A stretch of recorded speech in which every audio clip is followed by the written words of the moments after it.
यहाँ पर मैं लिख दिया है कि आर्टिकल 45, यहाँ पर लिखा है विषय वस्तु, ठीक है, दिख रहा है विषय वस्तु, और यहाँ पर लिखा है संबंधित पहल। पहल का मतलब इसको आप योजना समझ सकते हैं, ठीक है, इसको योजना कहा जाता है। अब देखो योजना कब इम्प्लीमेंट किया जाता है, ये सोचने वाली बात है। देखो योजना को तब इम्प्लीमेंट किया जाता है जब उससे संबंधित कोई कानून पारित हो, या उससे संबंधित कोई कहीं पे बात की जा रही हो। जैसे बेटी बचाओ बेटी पढ़ाओ हो गया, है ना, वो हम कल पढ़ा था, हमने मनरेगा के बारे में पढ़ा हुआ है। ठीक है, तो ये सब कुछ क्या है, किसी न किसी संबंधित सब्जेक्ट से संबंधित है ना। जैसे कह सकता हूँ बेटी बचाओ बेटी पढ़ाओ में क्या है, शिक्षा को बढ़ावा दिया जा रहा है। अब पहले के जमाने में क्या होता था कि बेटियों को क्लास 10th के अलावा उसके अलावा पढ़ने ही नहीं देते थे। कहीं कहीं पे तो बच्चे में ही कह सकते हैं उनको पढ़ा लिखा छुड़वा करके शादी वगैरह के बारे में सोचने लगते थे। तो वो कुछ स्कीम्स जो है वो रियल लाइफ बेस्ड कह सकते हैं सब्जेक्ट से मैटर करता है। उसी प्रकार से आर्टिकल 44 डीपीएसपी का आर्टिकल 45 वो यह कहता है कि 6 वर्ष से कम आयु के सभी बच्चों को प्रारंभिक शिक्षा और देखभाल प्रदान करना। जैसे कि मैंने आपको लास्ट क्लास में बताया था कि जो हमारा फंडामेंटल ड्यूटीज है, जो हमारा डीपीएसपी है, पहले ये देखो, पहले जो हमारा डीपीएसपी है वो फंडामेंटल ड्यूटीज का ही एक हिस्सा है, सॉरी फंडामेंटल राइट्स का ही एक हिस्सा है। ठीक है, आप इसको सीधा हिस्सा नहीं कह सकते, लेकिन जो कुछ प्रावधान फंडामेंटल राइट्स में है, ठीक है, आपने देखा था कि 85वां 86वां संविधान संशोधन अधिनियम, ठीक है, जिसमें शिक्षा की बात की जा रही थी, इसमें 1 अप्रैल 2010 से शिक्षा का प्रावधान लागू कर दिया गया 6 से 14 साल के बच्चों के लिए, है ना। आपका फंडामेंटल राइट्स में वो चीज है। तो सेम चीज डीपीएसपी में आर्टिकल 45 में ये बात कही गई है, आर्टिकल 45 में ये बात कही गई है कि भाई सबको शिक्षा देना जरूरी है। ये राज्य का कर्तव्य है कि हर किसी बच्चे को शिक्षा दे। देखो, to provide elementary education and care at all children below the age of 6 year. हमने क्या देखा था फंडामेंटल राइट्स में, 6 से 14 साल के बच्चों के लिए अनिवार्य शिक्षा। और डीपीएसपी क्या कहता है, डीपीएसपी कहता है कि 6 साल से जो कम उम्र के बच्चे हैं उनको भी शिक्षा का प्रावधान किया जाए, जिसको इंटीग्रेटेड चाइल्ड भी कहते हैं। अभी देखो इसमें एक इंटीग्रेटेड चाइल्ड प्रोटेक्शन स्कीम भी लाया गया, आईसीपीएस कहा गया इसको। दूसरा मैंने अभी बताया था आपको बेटी बचाओ बेटी पढ़ाओ स्कीम। तो सब कुछ क्या है, शिक्षा से संबंधित है। तो ये था आपका आर्टिकल 45, है ना। यहाँ पे 46 47 इंक्लूडेड नहीं है, वो मैं आपको एडिशनली बता देता हूँ। तो पहले मुझे आप ये बताइए कि जो आर्टिकल 45 है, क्या इसमें आपको किसी प्रकार की समस्या है, किसी प्रकार का प्रॉब्लम है आपको?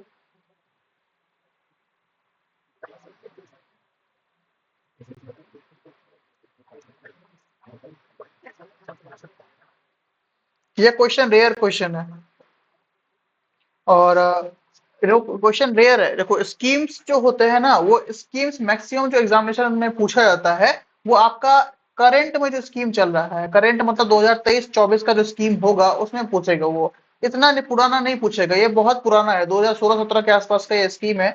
ठीक है, इतना पुराना नहीं पूछेगा। आपको बस यहाँ पर मैंने ये लिखा हुआ है, लिखने का मकसद मेरा सिर्फ एक ही है कि आपको एटलीस्ट पता हो कि देखो इस टाइप के भी स्कीम्स जो है वो हर आर्टिकल से लिए गए हैं।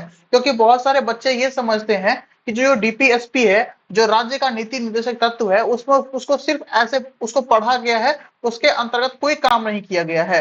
ठीक है, तो मैं मुझे बस मेरा ये मोटिव था कि जो बच्चे देखें इस चीज को कि भाई जो आर्टिकल है, हर आर्टिकल से कुछ ना कुछ स्कीम्स जो है वो सरकार के द्वारा चलाई गई है। बस यही है, बस आपको इसको दिमाग में रखना है, याद करने की कोई भी जरूरत नहीं है। ठीक है, आर्टिकल 46, ठीक है, आर्टिकल 46 की बात करूं, आर्टिकल 46 की।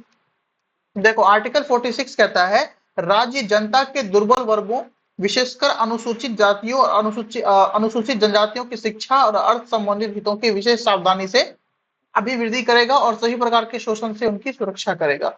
यहाँ पर भी बात की गई है किसकी, दुर्बल व्यक्ति की। अब दुर्बल व्यक्ति कौन होता है, देखो दुर्बल व्यक्ति किसको कहोगे आप, आर्टिकल यहाँ पे मैं लिख देता हूँ, आर्टिकल 46, ठीक है। आर्टिकल 46 में कहता है कि जो भी दुर्बल व्यक्ति होते हैं, अब दुर्बल मतलब सुनो ना, कमजोर जिसको कहते हैं, ठीक है, जो कमजोर व्यक्ति होते हैं उनको क्या कहा कि उनको उनको सोसाइटी, ये हमेशा से एक रीत चलती आ रही है कि जो भी कमजोर व्यक्ति होते हैं, जो भी दिल के साफ व्यक्ति होते हैं, उनको हमेशा सोसाइटी चाहती है कि भाई इसको हम अपने अंडर रखें, ठीक है, उसको प्रोग्रेस ना करने दे। इस तरीके की हमारी सोसाइटी का मानसिकता हो चुका है। क्या बातें यहाँ तक समझ में आ रही है आप लोगों को, जो मैं आपको जिस वे में आपको समझा रहा हूँ, है ना। और वॉइस का तो कोई प्रॉब्लम नहीं होगा अब, और वॉइस पहले से बहुत ज्यादा अभी लाउडली आपको सुनाई दे रही होगी, है ना। तो मैंने क्या कहा, मैंने कहा आर्टिकल 46 ये डीपीएसपी का है, ठीक है, डीपीएसपी का है। इसमें कहता है कि भाई साहब जितने भी दुर्बल व्यक्ति है ना उसको सोसाइटी हमेशा दबाना चाहती है, समाज हमेशा कमजोर वर्गों को। अब कमजोर वर्ग में हम किसको कमजोर वर्ग समझेंगे, तो सरकार की नजर में तो कमजोर वर्ग एससी एसटी हो गए, ओबीसी हो गई, ये सब कमजोर व्यक्ति के अंतर्गत आते हैं। जनरल थोड़ी कमजोर व्यक्ति के अंतर्गत आएगा। बेशक से जनरल कितना भी भिखारी इंसान क्यों ना हो, बेशक से कितना भी गरीब इंसान क्यों ना हो, सरकार उसको कभी भी जो है वो पिछड़े वर्ग में नहीं गिनती, या फिर उसको उसमें नहीं गिनती कि भाई आप जो है वो कमजोर में आएंगे। बेशक से सरकार जनरल के लिए भी बहुत तरह की स्कीम्स लाती है, जैसे बीपीएल हो गया, जैसे ईडब्ल्यूएस हो गया, है ना। तो यहाँ पे ये समझो कि आर्टिकल डीपीएसपी जो 46 है वो ये कहता है कि जो भी कमजोर और दुर्बल व्यक्ति है, ठीक है, समाज के जितने भी एससी एसटी और ओबीसी समाज के जैसे लोग हैं, ठीक है, उसका आप डेवलपमेंट करने की कोशिश कीजिए, ठीक है, उसका आप क्या कीजिए, डेवलपमेंट करने की कोशिश कीजिए, उसका विकास करने की कोशिश कीजिए, ठीक है, कि किस तरीके से उनका मानव विकास हो सके, ठीक है। इसका मुख्य उद्देश्य यह रहता है कि इन वर्गों के साथ किसी प्रकार का शोषण ना हो, ठीक है, या अन्याय ना हो, ये कह सकते हैं, और उन्हें बेहतर अवसर उपलब्ध कराना होता है। बातें यहां तक क्लियर है, समझा पाया मैं आपको आर्टिकल 46। अगर मैं इसको इंग्लिश में समझाने की कोशिश करूं तो इंग्लिश में कह सकते हैं कि article 46 of the Indian constitution, it is significant provisions that directs the state to promote the educational and economical interest of the weaker section of society, ठीक है, particularly the scheduled caste SC and scheduled tribe ST. The main goal of this article is to prevent any form of exploitation or injustice against these groups and to provide them with better opportunities, ठीक है। तो ये हो गया article 46। अब बारी आती है आर्टिकल 47 की, उससे पहले मैं इसको इरेज कर देता हूँ। इसका स्क्रीनशॉट ले लिया था ना आप लोगों ने, अगर नहीं भी लिया होगा किसी ने तो हम जो है इसको अपकमिंग क्लासेस में जब हम पढ़ेंगे तो मैं ऑलरेडी आपको इन्फॉर्म कर दूंगा। जैसे मैंने आज ग्रुप में जो है वो आपका फंडामेंटल ड्यूटीज का एक पीडीएफ शेयर किया है आप लोगों के साथ। आई होप कि क्लास शुरू होने से पहले से कल हमारा फंडामेंटल ड्यूटीज होगा, तो हम आप पहले उसको पढ़ के आइएगा जो मैंने भेजा हुआ है। और 5 से 6 पेज का है, बिकॉज उससे क्वेश्चंस नहीं आते उतने, है ना, फंडामेंटल ड्यूटीज से एनटीपीसी में क्वेश्चंस नहीं आते। हाँ, लेकिन आपको पता होना चाहिए कि कितने सारे हमारे फंडामेंटल ड्यूटीज हैं, उसका वर्क क्या रहता है, हमें कौन से कर्तव्य करने चाहिए हमारे देश के प्रति, और वो सेम डीपीएसपी की तरह ही होता है, ठीक है। वो आपको, हाँ, पहले 10 थे लेकिन उसको 11 कर दिया गया। सुनो मेरी बात, अब मैं बताता हूँ अब आर्टिकल 47 की, आर्टिकल 47 की। और एक रिक्वेस्ट मैं आपसे करूंगा कि जब मैं आपको कुछ बताता रहूं तो आपके हाथ में एक पेन होना चाहिए और आपके पास एक शीट होनी चाहिए, जिस शीट में आप उस चीजों को नोट कर सके, ठीक है, तभी अच्छा नोट्स बन पाएगा, ठीक है ना। अच्छा, आपको मैं बताऊं अब आर्टिकल 47 के बारे में। देखो आर्टिकल 47 कहता है कि राज्य पोषाहार स्तर और जीवन स्तर को ऊंचा करने के लिए, लोक व्यवस्था को सुधार करने के लिए प्रयास करेगा, ठीक है, और मादक द्रव्यों, ठीक है, और हानिकारक औषधियों का निषेध करेगा। कोरेक्स का नाम सुना है कभी, कोरेक्स का? आर्टिकल, कोरेक्स एक ड्रग है, ठीक है। आर्टिकल 48 ये क्या कहता है, आर्टिकल 48, सॉरी 47 पढ़ा रहा था ना, 47 ये कहता है कि एक सोसाइटी का डेवलपमेंट करने के लिए, एक समाज का विकास करने के लिए सरकार को मादक पदार्थ, मादक पदार्थ का मतलब समझते हो क्या होता है मादक पदार्थ?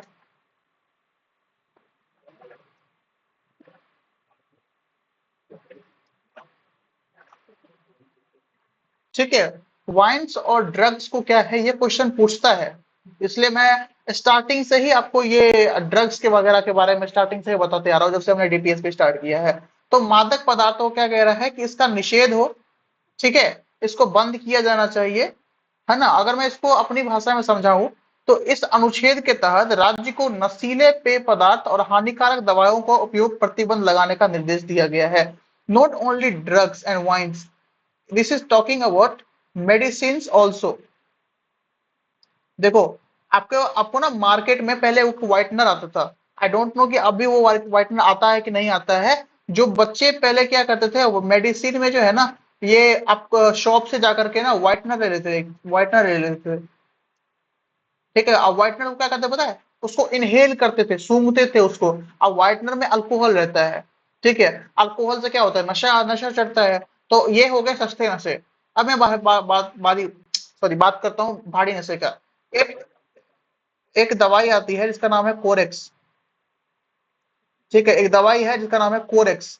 इसमें 60 to 65% जो है वो आपका अल्कोहल रहता है।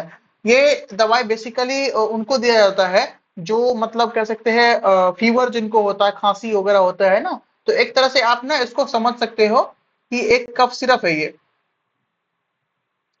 कफ सिरप है। पहले क्या करते थे लोग, पहले ये करते थे कि कोरेक्स का एक पूरा पैकेट ही खरीद लिया। ठीक है, बोतल ही खरीद लिया, उसको एक बार में पी गए। ठीक है, तो ये हो गया भारी नशा। इससे बहुत तरह की लीवर प्रॉब्लम, बहुत तरह की प्रॉब्लम्स होती थी। तो आर्टिकल 47 ये कहता है कि सोसाइटी को अगर आपको डेवलप करना है, अगर सोसाइटी को आपको क्या करना है, डेवलप करना है, तो आपको मादक पदार्थ, wine, drugs, medicine, harmful chemicals, है ना, हार्मफुल मेडिसिन, इसको इसको बंद करवाना पड़ेगा। है ना, इसको क्या करवाना पड़ेगा, बंद करवाना पड़ेगा। इसको मैं एक्सप्लेन कर दूं इंग्लिश में।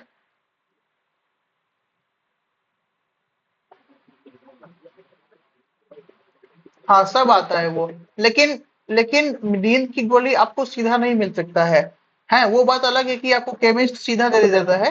लेकिन वो उसके लिए पहले डॉक्टर की अप्रूवल लगती है। अगर आप किसी भी निजी अस्पताल में, सरकारी अस्पताल में जाएंगे तो वहां पर मैं आपको स्लिप मांगेगा कि स्लिप दिखाओ कि कहाँ पे लिखा हुआ है कि आपको ये नींद की गोली चाहिए। ठीक है, ऐसे आपको कोई दे देता है अलग बात है, लेकिन वो भी देना मना है। ठीक है, अब देखो आर्टिकल 47 को अगर मैं बात करूं तो इट मैंडेट्स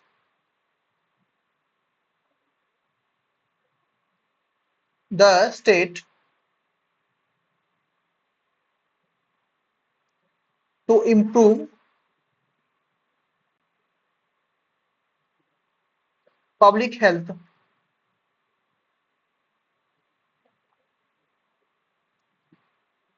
न्यूट्रिशन एंड, बंद करने को क्या बोलते हैं, प्रोहेबिट हार्मफुल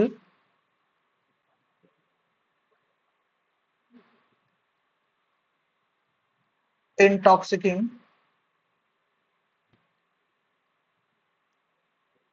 ठीक है, इंटॉक्सिकेटेशन सब्सटेंसेस। ठीक है, एक्सेप्ट फॉर मेडिसिनल पर्पसेस। अब देखो यहाँ पर में एक एजम्पशन आता है। ठीक है, एक्सेप्ट लिख दिया गया है, क्यों, इसलिए लिख दिया गया है क्योंकि कभी कभार क्या होता है, जैसे मानसी ने बोला कि नींद की गोली डॉक्टर के द्वारा रिकमेंड की जाती है, दिया जाता है किसी किसी ऐसे लोग को जिसको नींद नहीं आती रहती है। ठीक है, वो एक डॉक्टर के द्वारा अप्रूव्ड रहता है, उस पर्सन को वो नींद की गोली लेना जरूरी है। ठीक है, तो ऐसे केस में अगर डीपीएसपी को फॉलो करेंगे तो उसको कभी भी ये रिलीफ नहीं मिल पाएगा। है ना, तो इसलिए वहां पे एक्सपेक्टेशन लगा, सॉरी, एजम्पशन लगा दिया है या एक्सपेक्ट कर दिया गया है for medical purposes, medical purposes को छोड़ के। ठीक है, यहां तक बातें आपको समझ में आई, क्या बातें यहां तक क्लियर है। अब बारी आती है आर्टिकल 48 की। ठीक है, आर्टिकल 48 क्या कहता है वो भी देखिए, शायद लिखा होगा आर्टिकल 48, हाँ लिखा हुआ है। ये लिखा हुआ है, to organise agriculture and animal husbandry on a modern and scientific basis. ये कुछ नहीं कह रहा है, ये कह रहा है कि जो आपका कृषि है और जो आपका पशुपालन है ना, एनिमल हस्बेंड्री, पशुपालन है, उसको मॉडर्न तरीके से करो, एंशियंट टाइप के तरह नहीं। हर किसी को, आपने जब मेरी पहली वीडियोस देखते होंगे यूट्यूब पे तो वो एक व्हाइट बोर्ड पे थी, लेकिन अब वही व्हाइट बोर्ड शिफ्ट होकर के चला गया है डिजिटल बोर्ड पे।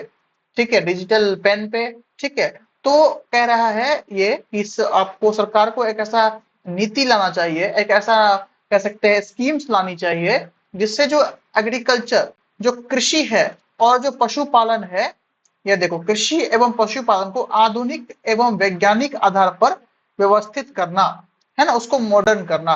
जैसे ई नम हो गया, मृदा स्वास्थ्य कार्ड योजना हो गया, राष्ट्रीय गोकुल मिशन हो गया। गोकुल मतलब क्या? गाय। भारतीय वन अधिनियम 1927, ठीक है। वन्य जीव संरक्षण अधिनियम 1972, ये थोड़ा सा इसको याद रखना बस, ठीक है। अच्छा, इसका भी आता है एक पार्ट, 48A, आर्टिकल 48A। ये क्या कहता है? जैसे कि ये 48 में बात करता है आपका कृषि एवं पशुपालन की। तो ये जो कृषि कहाँ होती है, आपसे पूछे कोई कृषि कहाँ होती है, तो क्या मैं कह सकता हूं कि कृषि इन्वायरमेंट में होती है? क्या कृषि इन्वायरमेंट में होती है? ऐसा नहीं कृषि को दूसरे ग्रह से ग्रह में होता है, वो हमारे पृथ्वी पे नहीं होता है। माइक बंद कर लीजिएगा प्लीज, है ना। तो इन्वायरमेंट में होता है। तो इसी का एक सब क्लॉज कर दिया 48A। अब देखो क्या कहता है, वो कहता है पर्यावरण की रक्षा एवं सुधार करना तथा वनों एवं वन्य जीवों की सुरक्षा करना। ये बात कर रहा है कि भाई साहब प्रोटेक्ट करो किसको? एनवायरमेंट को, ठीक है, और उसमें डेवलपमेंट्स करो। उसी के तहत बहुत सारे आप कह सकते हैं स्कीम्स लाए, पर्यावरण अधिनियम 1986, फिर आपका आता है 2002 का जैविक विविधता अधिनियम, फिर हरित भारत मिशन, ठीक है। तो ये हो गया आपका आर्टिकल 48A, ठीक है जी। आगे देखें, अब आगे देखो यहाँ पर मैं इंग्लिश में लिखा हुआ है तो कोई दिक्कत नहीं है। अब आती है आर्टिकल 49 की, 49। अब ये 49 क्या कहता है, इसको सिर्फ इतना समझो कि राज्य राष्ट्रीय महत्व के स्मारकों, स्थानों और वस्तुओं का संरक्षण करेगा। मतलब क्या कि मान लेते हैं कहीं पे पटना है, ठीक है, पटना की बात करता हूं, वहां पे गांधी मैदान है, ठीक है, गांधी मैदान है, हालांकि मैं कभी गया नहीं हूं उधर, ठीक है, गांधी मैदान है। हो सकता है वहां पर में जो है वो एंशियंट टाइम से वो गांधी जी की वो होगी, ठीक है, गांधी जी की क्या होगी? मूर्ति होगी, ठीक है। वहां पर में उनका क्या होगा? मूर्ति होगा, है ना। आपको अब कोई पर्सन आएगा वहां पर में उसको तोड़ना शुरू कर देगा, तोड़ देगा उसको, है ना। तो उसको बचाने के लिए जो है वो क्या करेगा, सरकार को ऐसा नियम बनाना चाहिए कि उन स्मारकों की क्या कर सके, देखभाल कर सके। देखो, स्मारक, स्थान और वस्तुओं की रक्षा करना। अब कल को कोई आकर के कहे कि हमको गांधी मैदान बेच दीजिए, है ना, हमको गांधी मैदान जो है वो 50 करोड़ ले लीजिए, 60 करोड़ ले लीजिए, 100 करोड़ ले लीजिए, हमको बेच दीजिए, तो क्या वो बेच देगा? आंसर इज नो, नहीं बेच सकता, है ना। देखो, इसमें क्या कहा गया है, एक मिनट रुकना। हाँ, इसमें कहा गया है कि ऐसे कलात्मक या ऐतिहासिक रुचि के स्मारकों, स्थानों और वस्तुओं की रक्षा करना जिन्हें राष्ट्रीय महत्व का घोषित किया गया है, ठीक है, राष्ट्रीय महत्व का घोषित किया, इसको आप समझिए यूनेस्को की तरह, ठीक है। जैसे वो बहुत सारे साइट्स की रक्षा करता है, ठीक है, उसी प्रकार से अनुच्छेद 49 कहता है कि भाई साहब आप ऐसे स्मारकों की, स्थानों की रक्षा कीजिए जिसका राष्ट्रीय महत्व हो, है ना। वो नेशनल लेवल पे उसका इंपोर्टेंस हो, स्टेट लेवल पे नहीं, नेशनल लेवल पे। उसमें कौन सा आता है? 1986 का राष्ट्रीय ऐतिहासिक संरक्षण अधिनियम, प्राचीन स्मारक और पुरातात्विक स्थल अवशेष अधिनियम 1958, ठीक है, देख लीजिएगा आगे। अच्छा, आर्टिकल 50, 50 क्या कहता है? ये कहता है कि राज्य की सार्वजनिक सेवाओं में न्यायपालिका को कार्यपालिका से अलग करना। अब देखो ये क्या है, आप लोग पढ़िए इसको, अब मुझे बताइए कि इसमें लिखा क्या हुआ है, ठीक है। मैं आपसे इसका आंसर जानना चाहता हूँ, फटाफट से बताइए, 1 मिनट का टाइम है, सोच के बताइएगा।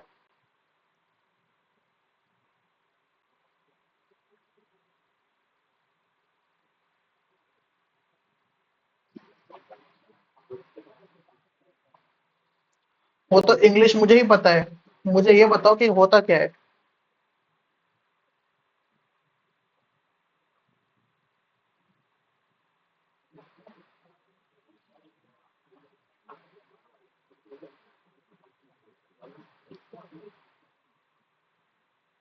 देखो, ठीक है, आर्टिकल 50, आर्टिकल 50,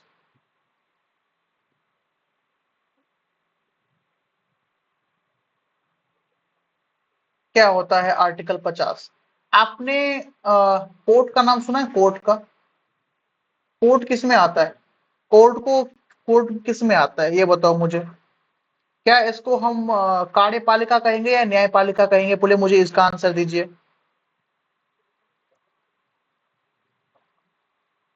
अरे बताओ भाई, कोर्ट किस में आता है, कार्यपालिका में, न्यायपालिका में? इसमें भी इतना सोचना पड़ रहा है क्या? न्यायपालिका में आता है, ठीक है, न्यायपालिका में आता है, नाम से ही पता चल रहा है न्याय, ठीक है। और कार्य का मतलब क्या? जो गवर्नमेंट ऑफिशियल्स होते हैं, वो हो गया कार्यपालिका। ठीक है। अब देखो, अब मेरी इसके इसका मुझे अब वजह समझाने दो। क्या होता है कि मैं एक यहाँ पे पर्सन हूँ, ठीक है, मैं यहाँ पे एक पर्सन हूँ, ठीक है, बड़ा परेशान हूँ, जमीन किसी ने एक्वायर कर ली है मेरी, ठीक है, दीवानी मामले का केस है। मैं गया कहाँ पे, मैं गया स्टेशन। कौन से स्टेशन भाई? कोई रेलवे स्टेशन नहीं, पुलिस स्टेशन गया। ठीक है, पुलिस स्टेशन गया, उन्होंने मुझे कोई अच्छा रिस्पॉन्स नहीं दिया, उन्होंने बोला कि भाई अगले दिन आना है। ऐसे रोज चल रहा है, आज जा रहा हूँ वापस भेज दे रहे हैं, जा रहा हूँ वापस भेज दे रहे हैं। अब यहाँ पे कोई एक ऐसा ही होगा, सब इंस्पेक्टर होगा, ठीक है। अब मुझे उसकी शिकायत करनी है, कंप्लेंट करनी है। मैं गया कहाँ पर, मैं ट्रैक चेंज करके चला गया कहाँ पे, ऑनरेबल कोर्ट चला गया, कोई भी कोर्ट चला गया, मतलब आप कह सकते हैं डिस्ट्रिक्ट कोर्ट चला गया, हाई कोर्ट चला गया, सुप्रीम कोर्ट चला गया, कहीं पे भी चला गया, मेरी मर्जी में कहीं पे भी जाऊँ। ठीक है, और मैं यहाँ पे गया। अब यहाँ पर क्या मुझे क्या कौन मिलेगा? सरकारी सरकारी वकील मिलेगा। ठीक है, वकील मिलेगा। अब सरकारी वकील क्या करेगा? एक पीआईएल बना करके किसको बुलाएगा? एसपी को बुलाएगा कि चलिए आपको आपका बुलावा आया है। ठीक है, एसपी कभी भी याद रखना, कभी भी एसआई वगैरह कोर्ट नहीं जाते हैं। जब एसआई जब एसपी एसआई को बुलाएगा कोर्ट तभी वो जाएगा, अदरवाइज वो नहीं जाएगा। ठीक है, तो एसपी गया कहां पर, में एसपी गया कोर्ट। ठीक है, जज साहब ने बुलाया। अब बताओ मुझे यहाँ पर में यहीं पे अगर खेला हो जाए तो क्या होगा? अब अगर जो हमारे डिस्ट्रिक्ट मजिस्ट्रेट है, ठीक है, जो डिस्ट्रिक्ट मजिस्ट्रेट है ना, वो अगर वही इन लोगों के साथ मिल जाएंगे तो हमें क्या, मुझे वो मिलेगा, जस्टिस मिलेगा? क्या मुझे न्याय मिलेगी? तब तो मेरा फिर से कोई फायदा ही नहीं हुआ।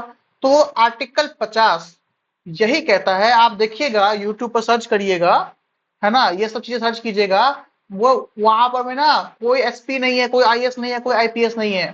ठीक है, जो सबसे ज्यादा पावर होता है वो किसी जज के पास होता है। ठीक है ना, वो ऐसे ऐसे बोलेगा ना, मतलब जब बोल रहा हूँ जज इस तरीके से ट्रीट करता है एसपी वगैरह को, लगता भी नहीं कि एसपी है, लगता है कांस्टेबल है कहीं का।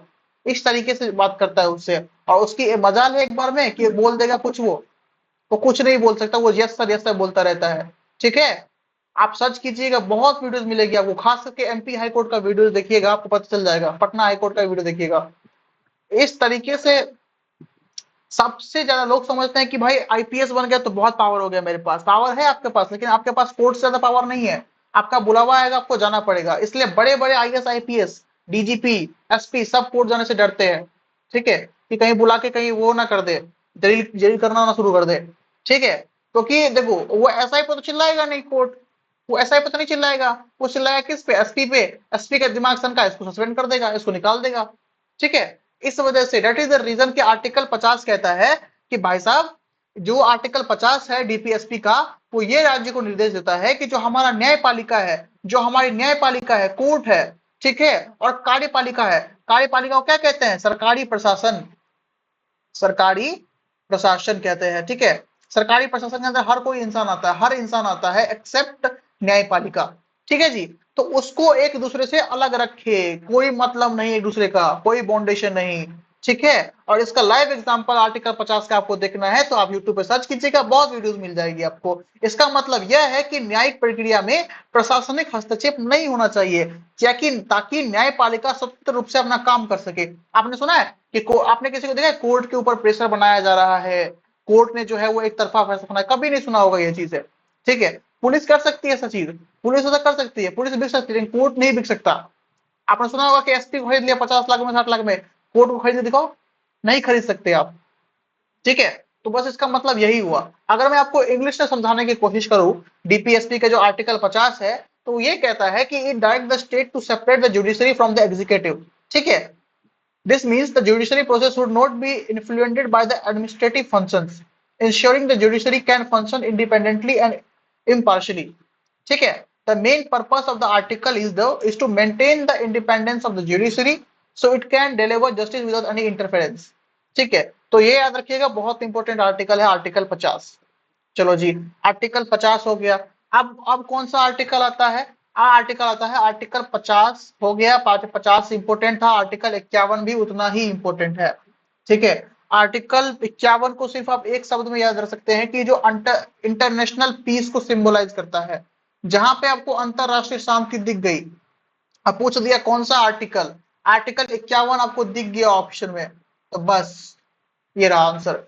देखो ये कहता है, इंग्लिश है क्या इसका, होगा शायद, इंग्लिश का नहीं है इसमें, छोड़ो। आर्टिकल 51 क्या कहता है, अंतरराष्ट्रीय शांति और सुरक्षा को बढ़ावा देना तथा राष्ट्रों के बीच उचित एवं सम्मानजनक संबंध बनाए रखना। ठीक है, राष्ट्र का मतलब क्या, अलग अलग कंट्रीज, एलायंस के बारे में बताया था मैंने आपको, एलियंस के बारे में। ठीक है, अलायंस और एलियन दोनों अलग है। ठीक है, तो अलायंस के बारे में बताया था मैंने आपको उस दिन फंडामेंटल राइट्स के दिन। तो ये कह रहा है कि इंटरनेशनल पीस को मेंटेन करना, क्या कह रहा है, इंटरनेशनल पीस को मेंटेन करना और क्या करना, डिफेंस को स्ट्रॉन्ग करना, सुरक्षा को स्ट्रॉन्ग करना, और राष्ट्रों को अलायंस के एलियंस के बीच में जो है वो एक सम्मानजनक, है ना, पाकिस्तान की तरह नहीं कि हर तरफ से गाली सुनता रहता है, सम्मानजनक संबंध बनाए रखना। ठीक है, अच्छा, फिर दूसरा क्या पॉइंट है, दूसरा पॉइंट कहता है कि अंतरराष्ट्रीय कानून और संधि दायित्वों के प्रति सम्मान को बढ़ावा देना। आपने सुना होगा ना कि हमारे देश के किसी किसी न किसी देश के बीच में कोई ना कोई संधि होती है ना कोई कानून ऐसे पारित होता है ना। आपने देखा होगा कि बहुत बार जो है वो युद्ध अभ्यास भी होता है। तो ये सब कुछ किसके अंतर्गत आता है, इंटरनेशनल पीस एंड डिफेंस के अंतर्गत आता है। ठीक है, उसको कहता है कि आप बढ़ावा दीजिए। तीसरा, देखो, अंतरराष्ट्रीय विवादों को मध्यस्थता द्वारा निपटाने के लिए प्रोत्साहित करना। ये कह रहा है कि भाई अगर किसी एक से पर्सन के बीच में, एक्स वाई कंट्री के बीच में लड़ाई होगी और आप जी जेड में मीडिएटर हैं, तो आप इन दोनों को क्या कीजिए, आराम से समझाइए कि भाई लड़ाई वड़ाई मत करो। जैसे रशिया यूक्रेन हो गया, तो इंडिया ने क्या कहा कि भाई हम शांति का, आप कह सकते हैं, समर्थन करते हैं, हम पीस को बढ़ावा देते हैं, ना कि लड़ाई को। ठीक है, आप देखो अब इसमें कौन सा आ गया, पंचशील सिद्धांत, संयुक्त राष्ट्र शांति रक्षा अभियान, ठीक, गुट निरपेक्ष आंदोलन एनएएम। ठीक है, देखो ये हो गया आपका आर्टिकल 51। अच्छा, मुझे ये बताओ कि आर्टिकल 51 में किसी प्रकार का इश्यू है आपको, कोई प्रॉब्लम है आर्टिकल 51 में? ठीक है, क्या कह रहे भाई, आर्टिकल 51 ए है, मुझे ये बताओ आर्टिकल 51 ए डीपीएसपी का पार्ट है? नहीं, मैं आपसे पूछ रहा हूँ, आर्टिकल 51 ए, ए 51 ए, वो उसका पार्ट है, टीपीएसपी का पार्ट है?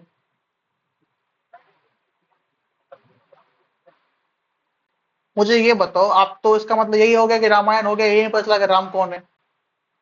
मैं क्या बता रहा हूँ, आर्टिकल 51 ए फंडामेंटल ड्यूटीज का पार्ट है या फिर डीपीएसपी का पार्ट है, मुझे ये बताओ। आर्टिकल 51 तक ही डीपीएसपी का पार्ट है, आगे जो भी A B C D E F G H लग जाएगा वो सारे के सारे फंडामेंटल ड्यूटीज में आ जाएंगे। समझे? इसकी बात हम कल के क्लास में करेंगे। So don't include fundamental duties in DPSP, mixture मत करो, बस इतना ही है, इतना ही याद रखिए। आगे आता है डिफरेंस, मौलिक अधिकार और राज्य के नीति निर्देशक तत्वों में। ठीक है, ये शायद मैंने आपको लास्ट क्लास में भी थोड़ा सा इसका इंट्रोडक्शन दिया था। ठीक है, चलो भाई साहब, ये देखो, ये क्या कहता है इसमें मौलिक अधिकार और डीपीएसपी का, देखिए, ये कहता है कि ये प्रकृति में नकारात्मक होते हैं। ठीक है, क्योंकि ये राज्य को कुछ विशेष कार्य करने में रोकते हैं। ठीक है, मौलिक अधिकार रोकता है, बिल्कुल रोकता है। अगर किसी भी स्टेट को फ्री हैंड दे दिया जाएगा कि जो मन है आप वो कीजिए, तो मौलिक अधिकार का हनन होगा कि नहीं होगा, एब्सोल्युटली होगा। सो ये क्या है, ये एक निगेटिव इंपैक्ट डालता है। ठीक है, ये निगेटिव है, लेकिन वही ये क्या है, ये पॉजिटिव है। ये कहता है आप ऐसा कीजिए, आप वैसा कीजिए, लेकिन फिर सुनता कौन है? ठीक है, चलो भाई साहब, दूसरा देखो, ये न्याय संगत प्रकृति के होते हैं। इसमें आप कह सकते हैं कि जस्टिस आपको मिलेगी, लेकिन इसके लिए कोई जस्टिस वगैरह कुछ भी नहीं है, कुछ भी नहीं है। आगे देखो, इनका उद्देश्य देश में राजनीतिक लोकतंत्र की स्थापना करना है। ये चाहते हैं कि भाई हर किसी को भाई समान अधिकार मिले, सब कुछ समान तरीके से चले। ये कहते हैं कि इनका लक्ष्य देश में सामाजिक और आर्थिक लोकतंत्र को स्थापित करना है।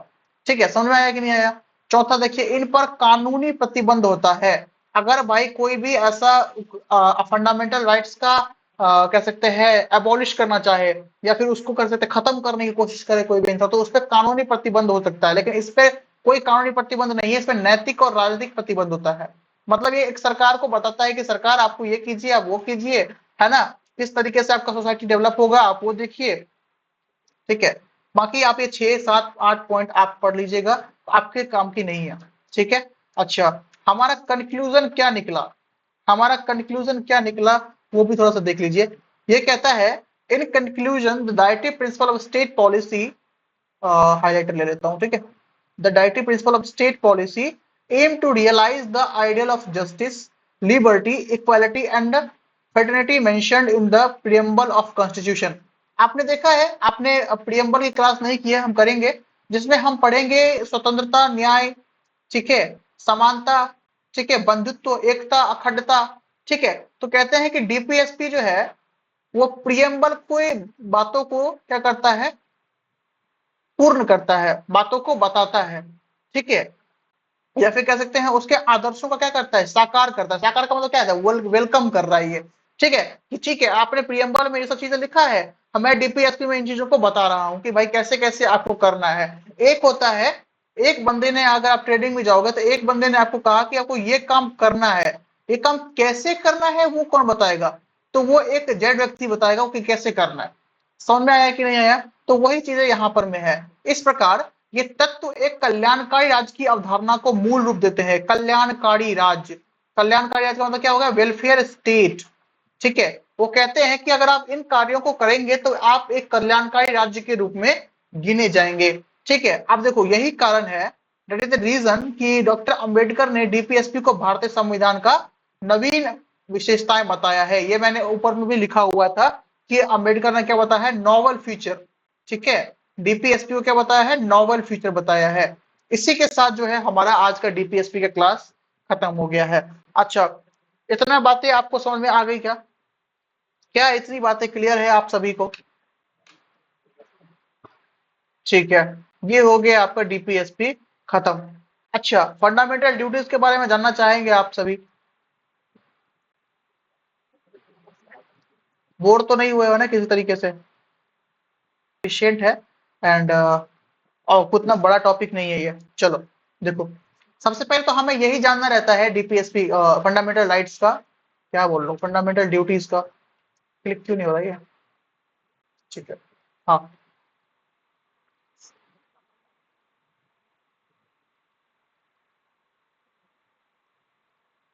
एक मिनट देना है ना।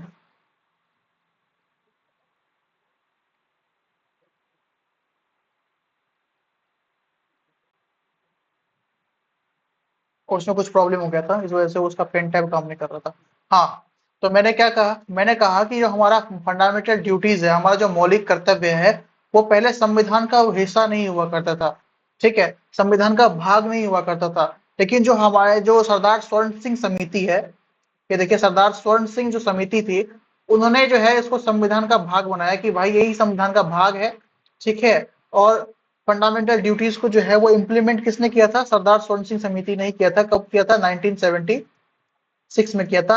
आपके एग्जामिनेशन पॉइंट ऑफ व्यू के लिए बस एक ही चीज इंपॉर्टेंट है फंडामेंटल ड्यूटीज का, वो है आपका सरदार स्वर्ण सिंह समिति के द्वारा जो है वो आपका फंडामेंटल ड्यूटीज को इम्प्लीमेंट किया गया था।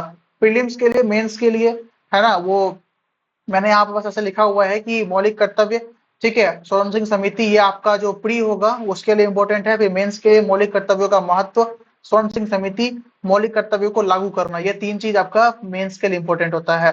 इंग्लिश में फॉर प्रीलिम्स फंडामेंटल ड्यूटीज, ठीक है, स्वर्ण सिंह कमिटी, ठीक है जी। और मेंस के लिए इंपॉर्टेंस ऑफ फंडामेंटल ड्यूटीज, स्वर्ण Singh committee, implementation of fundamental duties, ठीक है। आगे देखो, आगे मैंने यहाँ पर मैं लिखा हुआ है, पहले तो मुझे यहाँ से, हाँ यहाँ पे लिखा हुआ है ना, बताने की जरूरत नहीं है। जो हमारा मौलिक कर्तव्य का जो प्रावधान है ना, मौलिक कर्तव्य का जो प्रावधान है, वो सबसे पहले तो हमने यही जान लिया कि मौलिक कर्तव्य जो है वो का विचार जो है वो कहाँ से लिया गया है, रूस से लिया गया है, रसिया से लिया गया है। लेकिन कहीं कहीं पे आपको क्वेश्चन में दिख जाएगा सोवियत संघ, सोवियत संघ, तो घबराने की जरूरत नहीं है, रशिया का ही नाम है सोवियत संघ, ठीक है। यूएसएसआर भी कह सकते हैं इसको, ठीक है। आगे देखें, ये है आपका 42 कॉन्स्टिट्यूशन अमेंडमेंट एक्ट, 42वां संविधान संशोधन अधिनियम 1976 के द्वारा जो है वो स्वर्ण सिंह समिति की सिफारिशों पर संविधान में के भाग 4A, ठीक है, और उसको शामिल किया गया था। जैसे कि हमारा डीपीएसपी किस कौन से पार्ट में था, डीपीएसपी कौन से भाग में था,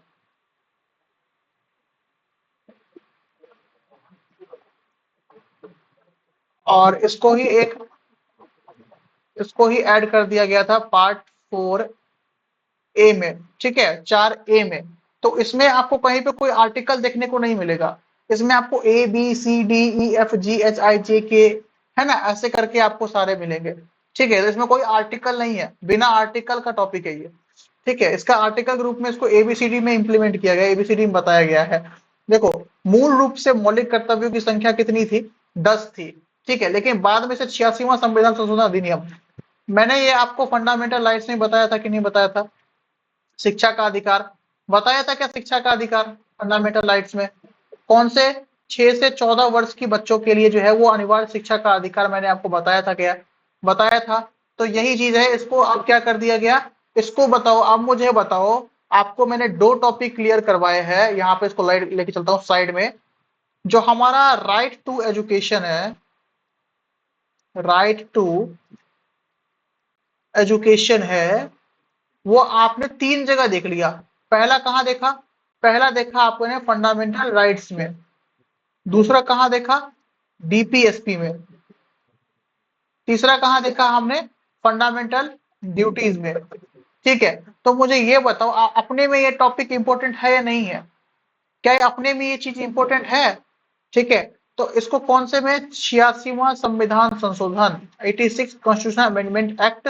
कौन सा भाई साहब, कब हुआ था ये? 2002 में। ठीक है, लेकिन इसको सही तरीके से इंप्लीमेंट कब किया गया था? कब इंप्लीमेंट किया गया था? 1 अप्रैल 2010 में किया गया था। ठीक है, तो ये याद रखिएगा बस। ठीक है जी। तो फंडामेंटल राइट्स में पहले कितने थे? आई थिंक आप लोगों में से किसी ने पूछा था कि सर फंडामेंटल ड्यूटीज जो है वो 10 है क्या 11 है? तो पहले 10 थे।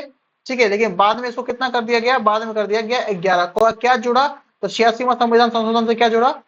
आपका शिक्षा का अधिकार जुड़ गया। इसमें हम बात करेंगे, इसमें सभी सभी 11 कर्तव्य संविधान के अनुच्छेद 51A 51A में सूचीबद्ध है। ठीक है, तो हम जो देखेंगे फंडामेंटल ड्यूटीज को, वो हम कैसे देखेंगे? आपका 51A 51B 51C ऐसे करके इस रूप में देखेंगे, ना कि कोई आर्टिकल के रूप में देखेंगे। ठीक है, अच्छा जी। प्रोविजन ऑफ फंडामेंटल ड्यूटीज, अभी मैंने बताया आपको, रशिया 42वां संविधान संशोधन अधिनियम। ठीक है, स्वर्ण सिंह कमेटी। ठीक है, जो हाईलाइटेड है उसको देख लीजिएगा, 11 ड्यूटीज इन आर्टिकल 51A। ठीक है, अच्छा आगे देखें। आगे देखो, ये मैंने जो है, ये यहाँ पर मैं आपके 11 ड्यूटी के बारे में बताया हुआ है। इसमें शायद 2 4 5 10 ही है, 11वां जो है वो शायद नहीं है, इसमें ऐड नहीं हुआ है। वो मैं बता दूंगा। फंडामेंटल ड्यूटीज, इसको मैंने क्या किया हुआ है? Remember all in one word, की पॉइंट्स। ठीक है, इसको मैंने की पॉइंट की तरह बताया हुआ है। और इससे पहले भी मैंने कुछ लगाया हुआ है। देखो यहाँ पर क्या लिखा हुआ है मैंने, रिवीजन इज वेरी इंपॉर्टेंट। ठीक है, तो लिख भी दिया है तो आप कर भी लेना रिवीजन। ठीक है, फंडामेंटल ड्यूटीज की अगर मैं बात करूं, तो स्टार्टिंग कहां से होती है? सबसे पहले मुझे ये बताओ, स्टार्टिंग कहां से होगी? हमारे देश से होगी। कहां से होगी? हमारे, कहां से होगी? हमारे देश से होगी, इंडिया से होगी। ठीक है, अब इंडिया में क्या कहेगा? क्या करेगा इंडिया को? तो सबसे पहले क्या करेगा ये? आदर्श से स्टार्ट होगा ये। ठीक है, कहां से स्टार्ट होगा? आदर्श से स्टार्ट होगा। ये कहता है, मैंने इसमें वन वर्ड लिखा हुआ है। ठीक है, आदर्श, संरक्षण, रक्षा, प्रचार, आदर। ठीक है, समझाऊंगा मैं इसको, मैंने नीचे में एक्सप्लेन भी किया हुआ इन चीजों को, देखो यहाँ पर मैं। ठीक है, आगे देखो क्या कहता है आपका फंडामेंटल ड्यूटीज का 51A, है ना? यहाँ पे 1 2 3 4 5 लिखा हुआ है ना, आप इसके आगे आर्टिकल लगा देना, आर्टिकल 51A 51B 51C ऐसे करके। पहला कहता है रिस्पेक्ट। किस चीज की रिस्पेक्ट भैया? किस चीज का रिस्पेक्ट? देखो यहाँ पर मैं, दिख रहा है सबको? क्लियर है बिल्कुल? ठीक है, ये कहता है रिस्पेक्ट। रिस्पेक्ट का मतलब क्या होता है? किसी का आदर करना। टू रिस्पेक्ट द कॉन्स्टिट्यूशन, कहता है संविधान का आप आदर कीजिए। ठीक है, हमारा जो राष्ट्रीय ध्वज है उसकी आप कह सकते हैं उनका आदर कीजिए। जो हमारा राष्ट्रीय गान है उसका भी आदर कीजिए। ठीक है, यहां से एक क्वेश्चन निकल के आता है कि मुझे ये बताओ कि जो हमारा नेशनल फ्लैग है, हाँ, जो हमारा राष्ट्रीय ध्वज है, उसको कब अपनाया गया?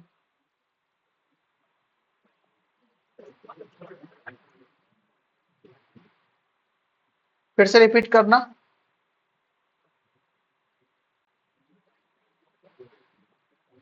ठीक है, और नेशनल एंथम को कब अपनाया गया?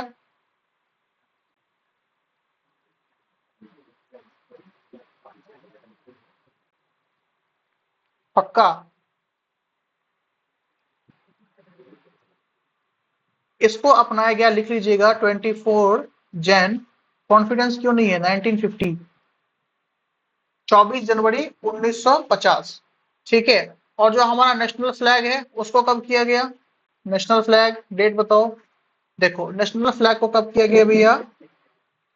ये किया गया आपका 22 जुलाई 1940। कब? 6 या 7? ठीक है। ये किया गया आपका। ये इतना पता चल गया, ये इंपॉर्टेंट है इसलिए इसको याद रखिएगा।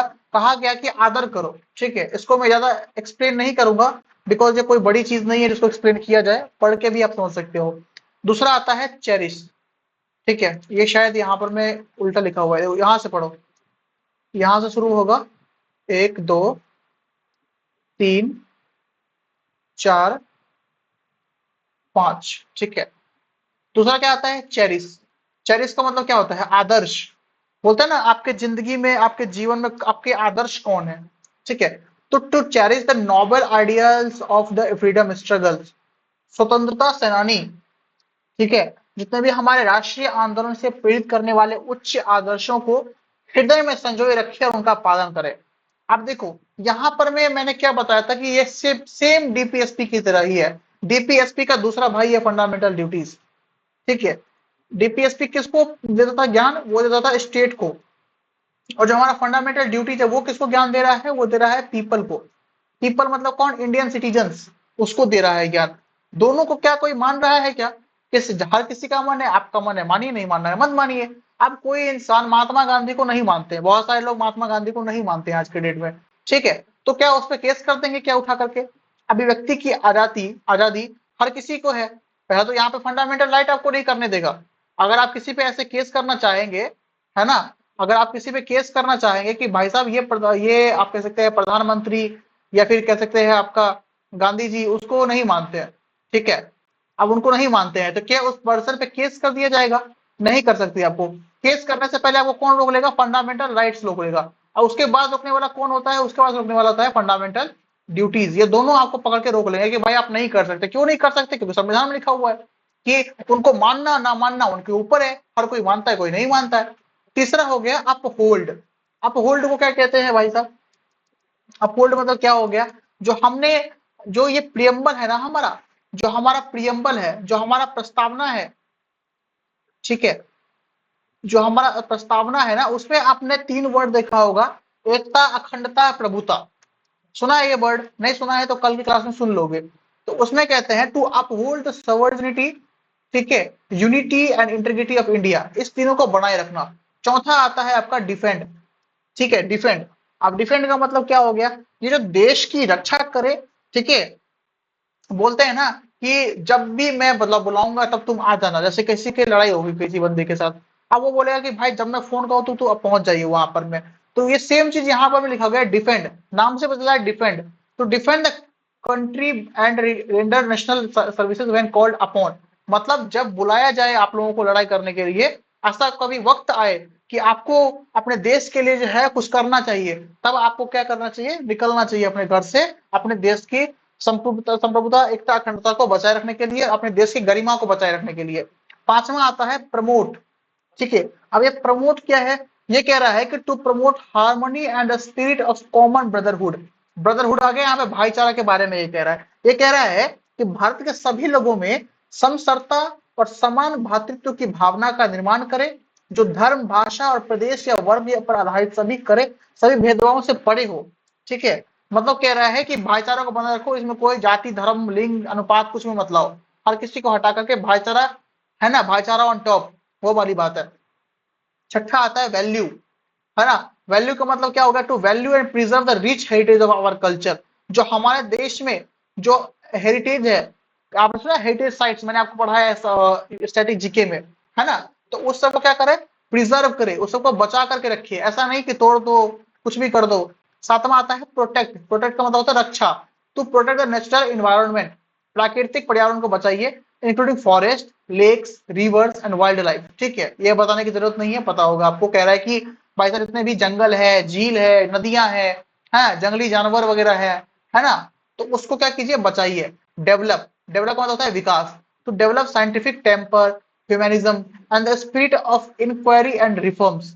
अच्छा जी, ये क्या हुआ, ये क्या कह रहा है, ये कह रहा है आपका कि प्राकृतिक पर्यावरण को जिसके अंतर्गत, ठीक है, अच्छा ये है क्या डेवलप है, ठीक है, रुको रुको रुको, उल्टा बता रहा था मैं। हाँ, ये कहता है कि वैज्ञानिक दृष्टिकोण मानववाद और ज्ञानार्जन तथा सुधार की भावना का विकास करे। मतलब क्या ये कह रहा है कि भाई आप प्रमोट कीजिए, किसको आप प्रमोट कीजिए, साइंस को, ठीक है। आप हर किसी चीज में क्या कीजिए, मॉडर्निटी लाइए, मॉडर्न लाइए, मॉडर्न तरीका लाइए, पुराने तरीका को छोड़िए, है ना। आप देखो नमा आता है सेफ गार्ड, ठीक है, इसका हिंदी में लिखा हुआ है नीचे में, ठीक है, विकास सुरक्षा, ठीक है। सेफ गार्ड, ये सेफ गार्ड क्या है, सेफ गार्ड है कि भाई साहब to safeguard public property and observe violence. ये कह रहा है कि वायलेंस जो अहिंसा होती है उसको मत करो, ठीक है। अब पब्लिक प्रॉपर्टी, पब्लिक प्रॉपर्टी का तो क्या आता है, रेलवेज आती है, पब्लिक हॉस्पिटल्स आते हैं, पब्लिक एम्बुलेंस आते हैं, इस सबको क्या कीजिए, बचाइए। ये सब देखा ना आपने, अग्निवीर का प्रोटेस्ट हुआ था, सब कुछ जलाकर राख कर दिया था, तो इसको मत करो। क्या लोगों ने माना, नहीं माना, ठीक है। अगला देखो स्ट्राइव, अभी स्ट्राइव क्या चीज है, स्ट्राइव कहता है कि व्यक्तिगत और सामूहिक गतिविधियों के सभी क्षेत्रों में उत्कर्ष की ओर बढ़ने का सतत प्रयास करे, जिससे राष्ट्र निरंतर बढ़ते हुए प्रयत्न और उपलब्धि की नई ऊंचाइयों को छू ले। टू कह सकते हैं to strive towards excellence in all spheres of individual and collective activity. मतलब भाई साहब कि आप ऐसे रुके मत रहिए, यहाँ पर रुके मत रहिए, इससे निकलिए आगे, है ना। हर एक स्पीयर में, हर एक फील्ड में आप आगे बढ़िए, जिससे आपका देश निरंतर विकास करता रहे। आप सिर्फ एक चीज के ऊपर ध्यान मत दीजिए। इसलिए मैं हमेशा कहता हूँ स्टूडेंट से कि एक उम्र तक, एक लिमिट तक आप सरकारी नौकरी की तैयारी कीजिए। अगर सरकारी नौकरी की तैयारी, सरकारी नौकरी नहीं निकला तो आपका, हर किसी इंसान के अंदर कोई ना कोई स्किल होता है, अपने स्किल पे फोकस कीजिए, अपने मैन पावर के ऊपर फोकस कीजिए, अलग स्पीयर को देखिए, ठीक है। उससे आपका क्या होगा कि आपका पोटेंशियल बिल्ड होगा और आप कुछ ना कुछ कंट्रीब्यूट कर रहे हो। जैसे मैं आपको टीच कर रहा हूं तो मैं कुछ ना कुछ कंट्रीब्यूशन दे रहा हूं, ठीक है। कल को आप कुछ बनोगे तो आप देश को कुछ ना कुछ कंट्रीब्यूशन दोगे, है ना। तो ये हो गया एक व्यक्ति से कितने लोगों का कल्याण हो रहा है, ये देखो। मैंने 3 को पढ़ाया, आप 3 को पढ़ाओगे, ठीक है, आप 3 को पढ़ाओगे, ठीक है जी। और वो क्या करेगा, वो 3 को पढ़ाएगा। तो इसी तरीके से देश बढ़ता है ना। यही तो तरीका है देश बढ़ाने का। लास्ट आता है आपका प्रोवाइड। प्रोवाइड का मतलब क्या होता है भाई साहब, कि प्रोवाइड कह रहा है कि to provide opportunity for education. अभी मैंने आपको बताया था ऊपर में 86वां संविधान संशोधन के अंतर्गत ये जो राइट टू एजुकेशन वाला पार्ट है, ये आपका लास्ट फंडामेंटल ड्यूटी है, ठीक है, इसको याद रखिएगा। बस फंडामेंटल राइट ड्यूटीज में बस इतना ही छोटा सा टॉपिक था ये, ठीक है जी। फंडामेंटल ड्यूटीज में अब मैंने कुछ क्वेश्चंस कैरी आउट किया हुआ है।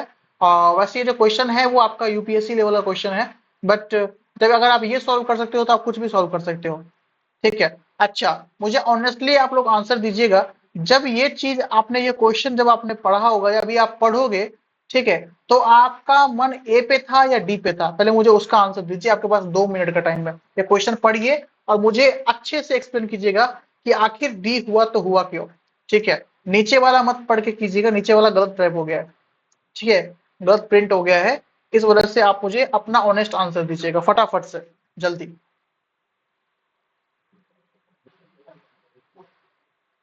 वो तो मुझे ही पता है डी है, मैं पूछ रहा हूँ कि कैसे डी है, ए क्यों नहीं है।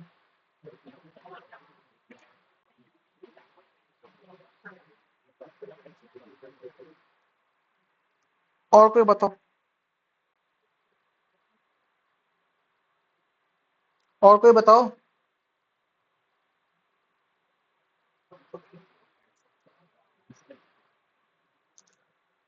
संशोधन कहाँ से आ गया यहाँ पर, मैं चंदन, यहाँ पर संशोधन की बात ही नहीं कर रहा हूँ मैं। संशोधन कैसे होगा, यहाँ पर तो कॉमन सा चीज है ना, यहाँ पे एक वर्ड ऐड हो गया, यूनिटी।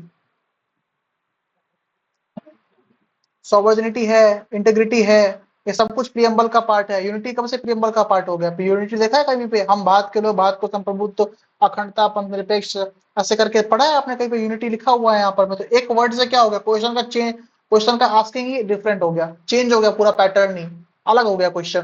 देखो क्या होता है, क्वेश्चन ये पूछ रहा है कि भारत की संप्रभुता, एकता और अखंडता, यहाँ लगा लो ता, की रक्षा और उसे अक्षुण्ण रखने के लिए किसके तहत उल्लिखित प्रावधान है। ये यूपीएससी प्री 2015 का क्वेश्चन है ये, ठीक है।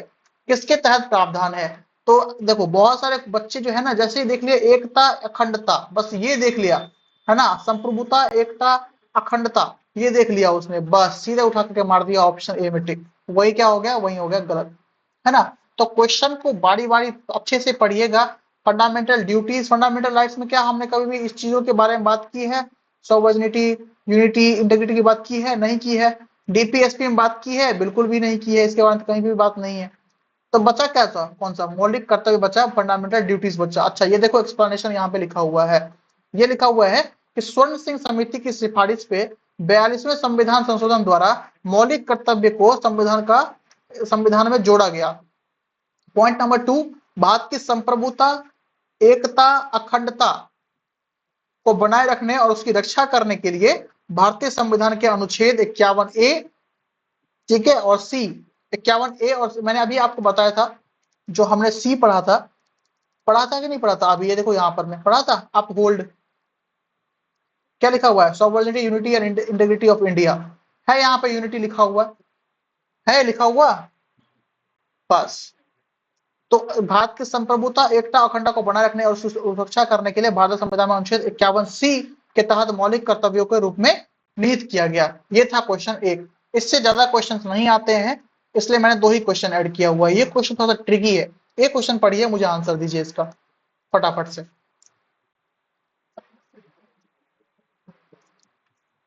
ये कह रहा है कि which of the following statement is और are correct about the fundamental duties of an Indian constitution. ठीक है, चलो मैं इसको लिख ही देता हूँ। पहला कह रहा है कि इन कर्तव्यों को लागू करने के लिए विधायी प्रक्रिया प्रदान की गई है। विधायी किसको बोलते हैं पता है आपको, श्रेष्ठा। इन कर्तव्यों को लागू करने के लिए विधायी प्रक्रिया प्रदान की गई है।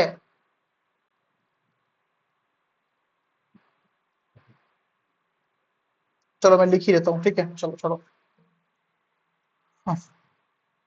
ए, विधायी प्रक्रिया को क्या बोलते हैं, लेजिस्लेटिव काउंसिल।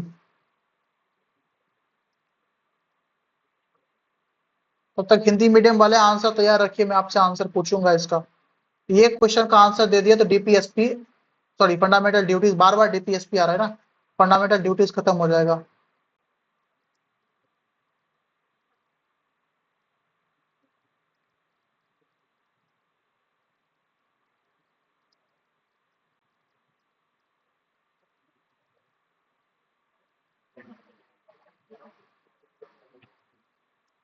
ठीक है, 2 नंबर। और कोई बताओ। श्रेष्ठा में लिख दिया है कि legislative process has been provided to implement this duties. दूसरा है वे कानूनी कर्तव्यों से संबंधित है, वे कानूनी कर्तव्यों से संबंधित है। लिख रहा हूं ना मैं, आप इसको देखो ना, it is related to legal duty.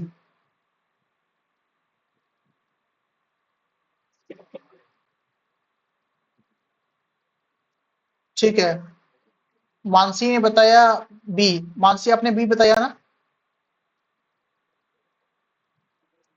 ठीक है। और आप चंदन ने बताया एक, शायद, कौन सा बताया आपने चंदन।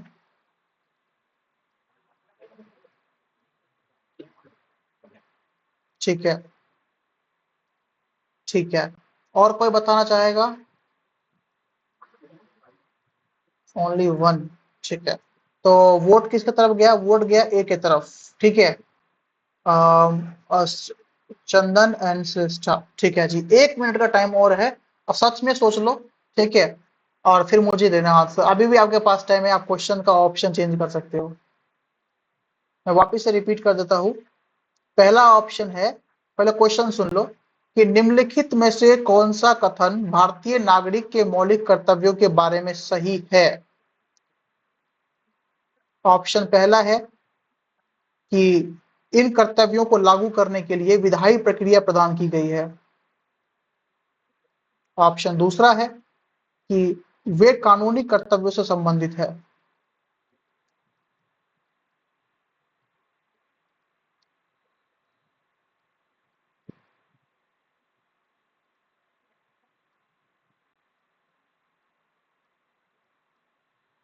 ठीक है जी, सोच लिया?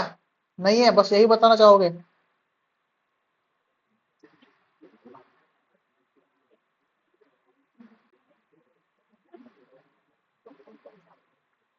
आप एग्जामिनर को पूछोगे वहां पर में कि 2 नंबर का मतलब बताओ, मुझे पता नहीं चल रहा है क्या लिखा हुआ है। अभी आपके दिमाग में जो आ रहा है ना, मैं इसको एक्सप्लेन करूंगा। अभी आपके दिमाग में जो आ रहा है ना, वो मुझे बताओ।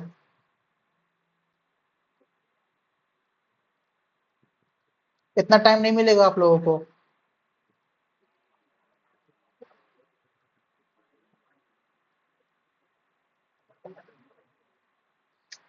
ना ये ए सही है, ना आपका बी सही है, ना आपका सी सही है, ऑप्शन डी सही है। ठीक है, बस। क्यों सही है? हम्म बोलो।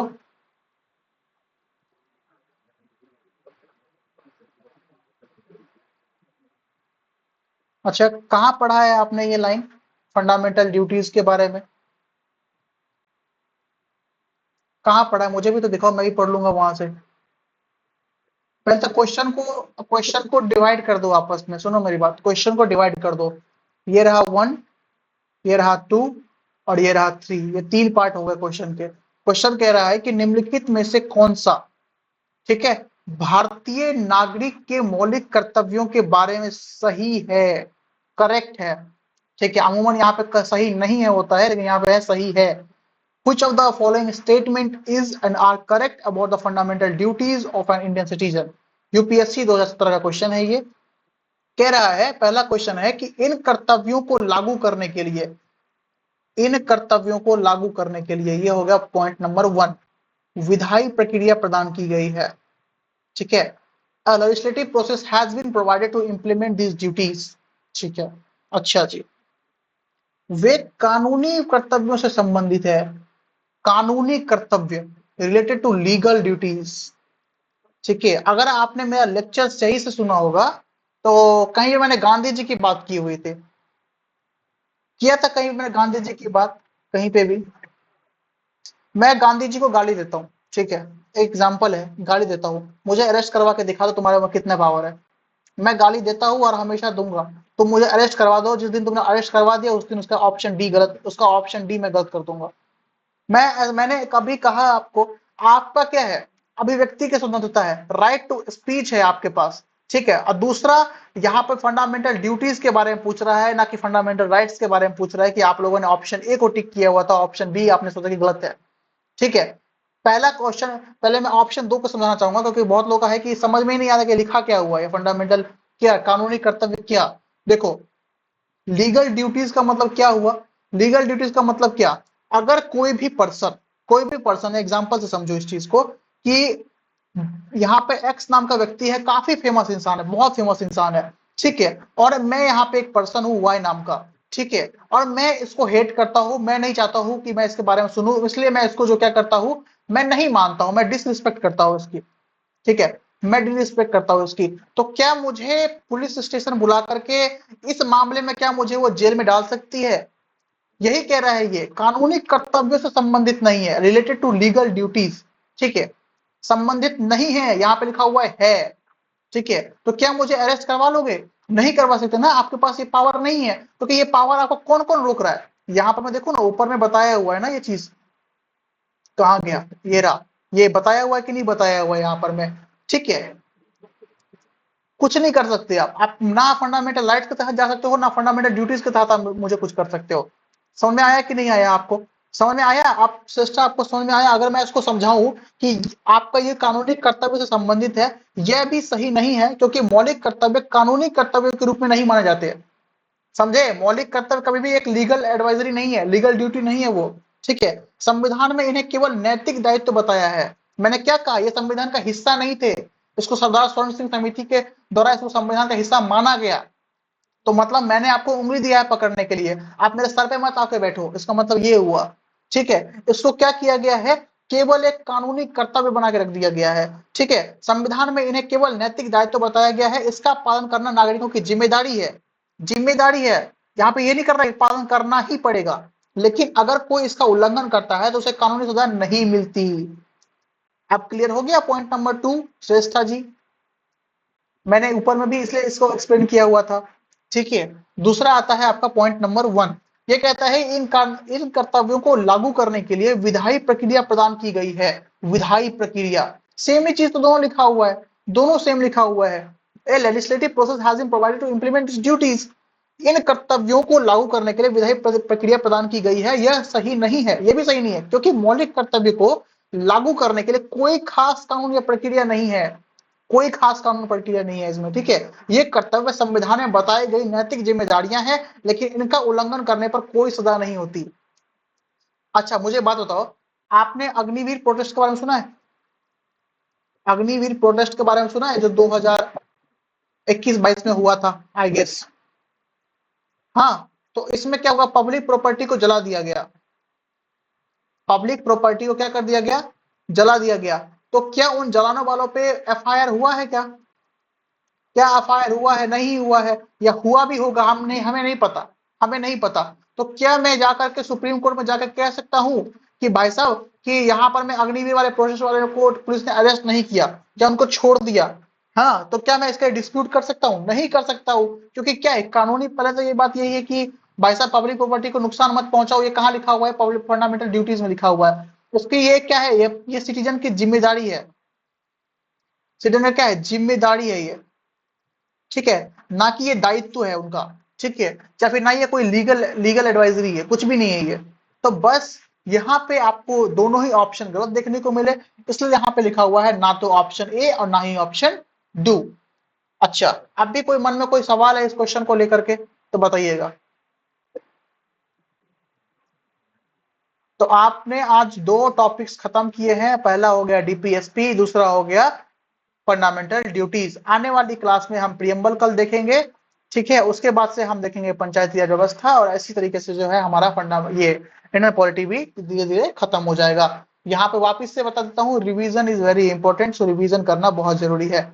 ठीक है, आज की क्लास में बस इतना ही। अब मुझे ये बताओ कि मैंने कल से लेकर आज तक जो बताया है, अच्छा हाँ, वो आपका मानसीय क्वेश्चन था ना?